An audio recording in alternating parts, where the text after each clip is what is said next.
जिल्हास्तरीय युवक महोत्सवात विद्यार्थ्यांनी केले विविध कलेचे सादरीकरण। परभणी क्रीडा व युवक संचालनालय महाराष्ट्र राज्य पुणे अंतर्गत व जिल्हा क्रीडा अधिकारी कार्यालय परभणी यांच्या संयुक्त विद्यमाने 7 नोव्हेंबर रोजी जिंतूर रोडील मंगल कार्यालयात जिल्हास्तरीय युवक महोत्सव आयोजित करण्यात आला होता। शालेय महाविद्यालयीन विद्यार्थ्यांसाठी विविध कला प्रकार या महोत्सवात आयोजित केले होते। यावेळी कार्यक्रमात स्पर्धेचे परीक्षक म्हणून कवी तथा साहित्यिक प्रेमानंद बनसोड, वक्ते तथा विचारवंत प्राध्यापक डॉक्टर सुरेश शेळके, वक्ते यशवंत मकरंद, जिल्हा कल्चरल असोसिएशनचे अध्यक्ष डॉक्टर सुनील तुर्कमाने, आकाशवाणी मुंबईचे संजीवन पारटकर, लोककलेचे जाणकार लता साळवे, रवी पंडित, श्री शिवाजी महाविद्यालयाचे संगीत विभाग प्रमुख प्राध्यापक अमोल गवई, सेवानिवृत्त क्रीडा अधिकारी पंडित चव्हाण, जिल्हा क्रीडा अधिकारी सौ गीता साखरे यांची उपस्थिती होती। कार्यक्रमाच्या सुरुवातीस मान्यवरांच्या हस्ते दीप प्रज्वलन करून उद्घाटन करण्यात आलं। या प्रसंगी जिल्हा क्रीडा अधिकारी गीता साखरे म्हणाले की विद्यार्थ्यांच्या सर्वांगीण विकास करण्यासाठी जिल्हा क्रीडा अधिकारी कार्यालयाच्या अंतर्गत हा युवक महोत्सव घेतला जातो। विद्यार्थ्यांच्या कलागुणांना वाव मिळावा यासाठी या युवक महोत्सवात संपूर्ण तयारी करण्यात आली आहे। विद्यार्थ्यांनी आपल्या कलागुणांना विकसित करण्यासाठी स्पर्धेमध्ये सहभाग घेतला पाहिजे, ज्यामुळे आपल्या सर्वांगीण विकास साध्य होतो। विद्यार्थ्यांना या स्पर्धेसाठी तज्ञ परीक्षकांना देखील पाचारण केले। या स्पर्धेतून आपल्याला जिल्ह्याचे प्रतिनिधित्व करण्याची संधी विभागीय पातळीवर मिळणार आहे, त्यामुळे आपण आपले उत्कृष्ट सादरीकरण करावे असे म्हणत त्यांनी उपस्थित विद्यार्थी यांना शुभेच्छा दिल्या। या प्रसंगी आपले मनोगत व्यक्त करताना यशवंत मकरंद सर म्हणाले की आम्ही विद्यार्थी दशेत असताना या युवक महोत्सवाच्या माध्यमातूनच आमच्या प्रतिभेला विकसित करण्यासाठी आम्हाला या मंचातून संधी मिळाली आहे। आलेल्या विद्यार्थ्यांनी निश्चितच स्वतःला घडवण्यासाठी या मंचाचा आपण फायदा घ्यावा, आपल्या सुप्त गुणांना वाव देण्यासाठी सातत्यपूर्ण स्वतःला घडवण्याचा प्रयत्न करावा। आज आम्ही परीक्षक म्हणून आपल्यासमोर आहोत, याच मंचाने आम्हाला सुद्धा संधी दिली। विविध गुणांचा विकास करायचा असेल तर सराव, सातत्य व मेहनत आवश्यक आहे असे म्हणत त्यांनी उपस्थित विद्यार्थ्यांना स्पर्धेसाठी शुभेच्छा दिल्या। युवक महोत्सवात वक्तृत्व स्पर्धा, कथालेखन, चित्रकला, कविता लेखन, विज्ञान प्रदर्शन, लोकगीत, लोकनृत्य अशा कला प्रकारचे विद्यार्थ्यांनी सादरीकरण केले। वक्तृत्व स्पर्धेत प्रथम क्रमांक कुमारी अलका खाडे, द्वितीय अनुराग राजकटला, तृतीय विकास दळवे, चित्रकला स्पर्धेत प्रथम श्रेया पेदापल्ली, द्वितीय सुवर्णा दुबाळकर, तृतीय भक्ती वर्मा, कथालेखन स्पर्धेत प्रथम प्रतीक्षा सामले, द्वितीय समीक्षा कदम, तृतीय अनुराग राजकटला, विज्ञान प्रदर्शनात प्रथम क्रमांक अमित हातागळे, द्वितीय पवन मंदे, तृतीय ज्योतिर्गमय इंग्लिश स्कूल, काव्य वाचन स्पर्धेत प्रथम विकास दळवे, द्वितीय अलका खाडे यांनी, तृतीय अनुराग राजकटला, तसेच लोकगीत आणि लोकनृत्यात नागवंशी प्रतिष्ठानच्या संघाने प्रथम क्रमांक पटकावला।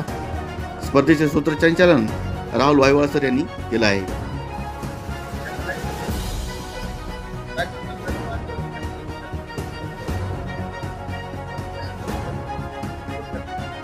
नमस्कार। क्रीडा व युवक सेवा संचालनालय महाराष्ट्र राज्य पुणे जिल्हा क्रीडा अधिकारी कार्यालय परभणी यांच्या संयुक्त विद्यमाने जिल्हास्तरीय युवा महोत्सवाचा कार्यक्रम झाला। या कार्यक्रमाकरिता आमच्या कार्यसन अधिकारी श्री रोहन नवलेकर यांनी बरेचसे परिश्रम केले। त्यासोबत आमच्याकडे श्री पंडित सर होते, ते कला क्षेत्राशी जोडलेले व्यक्ती होते। या दोघांच्या संयुक्त म्हणजे एकामेकांच्या साथीने हा कार्यक्रम सक्सेस करण्याकरता त्यांनी जो पुढाकार घेतला, त्याबद्दल त्यांचे आभार मानले। आणि या कार्यक्रमामध्ये सूत्रसंचालन ज्या सरांनी केलं त्यांचे स्पर्धेचे आभार। स्पर्धा अतिशय उत्कृष्ट पद्धतीने पार पडली। एवढंच थोडंसं खंत वाटते की फार कमी कलाकारांनी याच्यात सहभाग घेतलेला आहे। जास्तीत जास्त कलाकारांनी जर याच्यात सहभाग घेतला तर काय चुरस निर्माण होते। चुरसीमधून म्हणजे म्हणतात ना की क्वालिटी येते बाहेर, क्वांटिटी जास्त असली मग त्याच्यातून क्वालिटी चांगली आली तर मग या स्पर्धेला अजून चांगल्या प्रकारे प्रतिसाद असला असता तर आनंद वाटला असता तरी सुद्धा। आणि ते या कार्यक्रमाकरता परीक्षक उच्च दर्जाचे परीक्षक आम्हाला लाभले। त्यातले राहुल वाहिळवकर सर, सुनील तुर्कमाने, सुरेश शेळके, यशवंत मकरंद सर, कवी पंडित, लता साळवे, प्रेमानंद बनसोडे, अमोल गवई, सचिन पाटणकर व रेखा साळवे या परीक्षकांनी आपले काम अतिशय उत्कृष्ट पद्धतीने पार पाडले असेल अशी मी अपेक्षा करते। कारण की याच्यापूर्वी ते स्वतः कलाकार असल्यामुळे त्यांनी हा जो कार्यक्रम झाला या कार्यक्रमाकरिता जे स्पर्धक आले होते त्या स्पर्धकांची कला त्यांना अतिशय चांगल्या पद्धतीने त्याचा अभ्यास करून मग त्यांना मिळते असेल तर सांगते। आयोजन फार म्हणजे नेहमी यापूर्वी छोट्याशा बंदिस्त हॉलमध्ये कार्यक्रम व्हायचा, पण गव्हर्नमेंटची ग्रँट पण आली आणि ती ग्रँट इतर ठिकाणी न जाता जर या गोष्टीला जर आली असेल तर त्याच्यावर का खर्च करण्यात येऊ नये. म्हणून माझा जो कार्यसन अधिकारी होता, मॅडम मी इथे करतो, मी त्याला पूर्ण मोकळी दिली की तुम्हाला कुठे करायचं आहे करा, पण प्रोग्राम चांगला व्हायला पाहिजे, सक्सेस व्हायला पाहिजे. यामध्ये सगळ्यांचं सहकार्य लाभले. माझ्या ऑफिसमध्ये पुणे सर म्हणा, नाटकर म्हणा, आता नवीन आलेले अधिकारी म्हणा, प्राध्यापकासोबत रोहन औंढेकर झाला,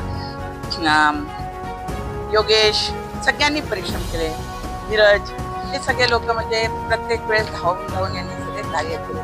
त्यासोबत आमच्या रिटायर झालेले चव्हाण सर सुद्धा आमच्या सोबतीला होते आणि तुमच्या लोकांमुळे, परीक्षकांमुळे पण या स्पर्धेला फार चांगलं स्वरूप प्राप्त झालं. खेळाडू आलेत, आम्ही काही म्हणजे खेळाडूंना आम्ही स्पर्धक म्हणून इथे आणलं काही ठिकाणी. आणि त्याचे जास्तीत काय झालं सर की शाळेमधून आणि इतर जसं क्रीडा क्षेत्रामध्ये आपण क्लासेस लावून बाकीच्या गोष्टी करतो, त्याचप्रमाणे खेळाडूंनी पण म्हणजे ज्या सांस्कृतिक कार्यक्रमाची ही धुरा लहानपणापासून जोपासणं, घरापासून जोपासणं गरजेचं आहे. घरातल्या पालकांनी जर मुलाला एखादं डान्समध्ये आवड असेल किंवा संगीतमध्ये, तर त्यांनी त्या पद्धतीने त्यांना मार्गदर्शन करून त्यांना शाबासकी दिली. काय होतं, प्रत्येक जण म्हणतो मला इंजिनियर, डॉक्टर करायचं मुलगा, पण कला क्षेत्रामध्ये जाणं खूप मोठी गोष्ट आहे सर. त्याच्यामुळे मला असं वाटतं की घरापासून, शाळेतून आणि मग आमच्यासारख्या शासकीय अधिकाऱ्यांनी अशा कार्यक्रमाद्वारे या मुलांना पुढे प्रोत्साहन दिलं तर हे मुलं निश्चितच मोठे कलाकार होतील आणि ही म्हणजे क्रीडा संस्कृती जोपासतील. प्रथमतः परभणी जिल्हा क्रीडा अधिकारी कार्यालयाचं अभिनंदन की त्यांच्या वतीनं इथं परभणी जिल्हा युवक महोत्सव 2025-26चं आयोजन करण्यात आलं आणि या माध्यमातून साहित्य, संगीत, कला, नृत्य, सांस्कृतिक क्षेत्रातील विद्यार्थ्यांना, युवकांना एक सुवर्ण संधी त्यांनी उपलब्ध करून दिली. कारण विविध कलांच्या माध्यमातूनच युवक घडत असतो, त्याला दिशा मिळत असते, पण संधी अभावी तो पुढे जात नाही. परभणीच्या मातीमध्ये एक फार मोठी रंगत आहे की विविध क्षेत्रातल्या या रत्नांची खाण परभणी राहिलेली आहे आणि त्याचाच एक भाग म्हणून या कलेच्या दालनामध्ये प्रत्येकाला संधी मिळावी आणि मग ते शासकीय स्तरावर असे कार्यक्रम होणं अत्यंत दुरापास्त झालेलं असताना या निमित्तानं परभणी जिल्हा क्रीडा कार्यालयानं हा पुढाकार घेतला. कारण युवक हे आपल्या उद्याच्या देशाचं भविष्य आहेत आणि त्यांना वेळीच आपण जर मंच दिला नाही तर त्यांच्यातली प्रतिभा ही संपून जाऊ शकते. कारण यांच्यातूनच कुणी कलाम होणार आहे, कुणी शिवाजी होणार आहे, कुणी संभाजी होणार आहे, कुणी बाबासाहेब आंबेडकर होणार आहेत, महात्मा फुले होणार आहेत आणि उद्याच्या भारताचं हे समृद्ध लोकशाहीचं स्वप्न साकार करण्यासाठी ते आपलं योगदान देणार आहेत. आणि त्यासाठी विविध या स्पर्धा झाल्या. परीक्षक या नात्यानं मी समाधानी नाही, कारण ज्या पद्धतीनं शासनानं, प्रशासनानं किंवा विभागानं हा जो प्रयत्न केला आहे, एवढं भव्य दालन उभं केलं आहे आणि त्याचा पूर्ण प्रतिसाद ज्या पद्धतीने त्यांना मिळाला पाहिजे होता, विद्यार्थ्यांनी किंवा स्पर्धकांनी याचा फायदा घेतला नाही. दुसरी खंत अशी आहे, कला क्षेत्रातला एक रसिक म्हणून आपल्या परभणीमध्ये खूप दिवसापासून सभागृह, जे नाट्यमंदिर, जे अद्यापही नाही का सुरू करण्यात आलं नाही. फक्त ते श्रेयवादात आणि राजकारणाच्या विळख्यात अडकलेलं आहे आणि त्याचा परिणाम, दुष्परिणाम इथल्या कलाकारांवर, इथल्या सांस्कृतिकतेवर आणि इथल्या वैभवावर पडत आहे. नाही तर अनेक वेळा मंचाअभावी कलाकार हे दूर जात आहेत आणि त्याची उणीव भरून काढण्याचं काम या निमित्तानं आदरणीय जिल्हा क्रीडा अधिकारी साखरे मॅडम आणि त्यांच्या सर्व टीमनं केली आहे. त्या निमित्तानं मी त्या सर्वांना शुभेच्छा देतो आणि सहभागी स्पर्धकांनाही मंगलकामना व्यक्त करतो. धन्यवाद.